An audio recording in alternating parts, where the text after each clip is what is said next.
తాకట్లో ఉన్న మీ బంగారాన్ని విడిపించి ఆ రోజు ఆన్లైన్ రేటుకి కొంటాం. Sharma gold company.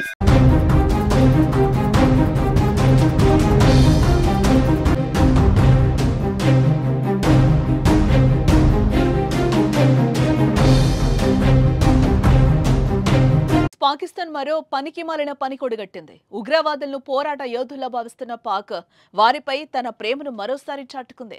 ఆపరేషన్ సింధూర్లో భాగంగా చనిపోయిన ఉగ్రవాదుల కుటుంబ సభ్యులకు 1 కోటి చొప్పున ఆర్థిక సాయం ప్రకటించింది.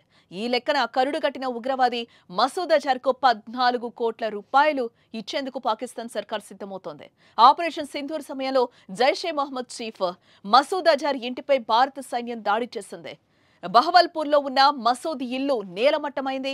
దాన్ని భారత్ పేల్చేయడంతో మసూద్తో సంబంధం ఉన్న 14 మంది అక్కడికక్కడే మరణించడం కూడా జరిగింది. మసూద్ అజర్ అక్క, బావమరిదితో పాటు అతని పిల్లలు కూడా చనిపోయారు. పెద్ద ఎత్తున అతడి బంధువులు హతమయ్యారు. మసూద్ సోదరుడు రవూఫ్ మరణ వార్త కూడా బయటకొచ్చింది. దీంతో వారందరికీ 1 కోటి చొప్పున మసూద్ చేతిలో 14 కోట్ల రూపాయలు పెట్టనుందనే వార్తలు కూడా ఇప్పుడు చర్చనీయాంశమయ్యాయి.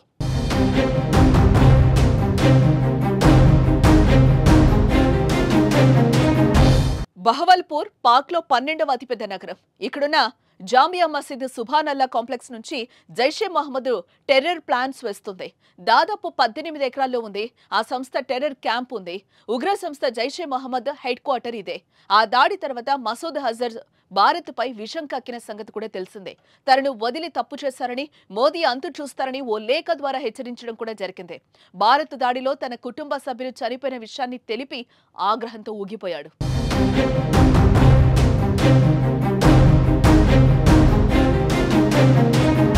భారత్కు అతిపెద్ద శత్రువులో మసూద్ అజర్ ఒక్కడు.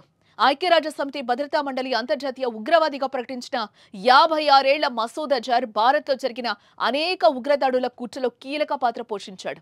వీటిలో 2001 పార్లమెంటు దాడి, 2008 ముంబై దాడులు, 2016 పఠాన్కోట్ దాడి, 2019 పుల్వామా దాడి ముఖ్యమైనవి. ఈ ఉగ్రవాది పాకిస్తాన్లోనే ఉన్నాడన్నది బహిరంగ రహస్యమే అయినప్పటికీ అతని గురించి తమకు సమాచారం లేదని పాకిస్తాన్ ఖండిస్తూ వస్తోంది. ఉగ్రవాదులకు తమ సైన్యానికి సంబంధం లేదని పాకిస్తాన్ సర్కార్ చెప్తూనే ఉంది. కానీ ఉగ్రవాదులకు శిక్షణ, ఆయుధాలను అందించి వారిని ప్రోత్సహిస్తోంది. ఉగ్రవాదులకు అన్నపానీయాలు అందించడమే కాదు, వారు చనిపోతే దేశ సేవకులుగా భావించి వారికి 1 కోటి రూపాయల పరిహారం ప్రకటించడం ఉగ్రవాదులపై పాక్ అపురూపమైన ప్రేమ ఏంటో అద్దం పడుతోంది.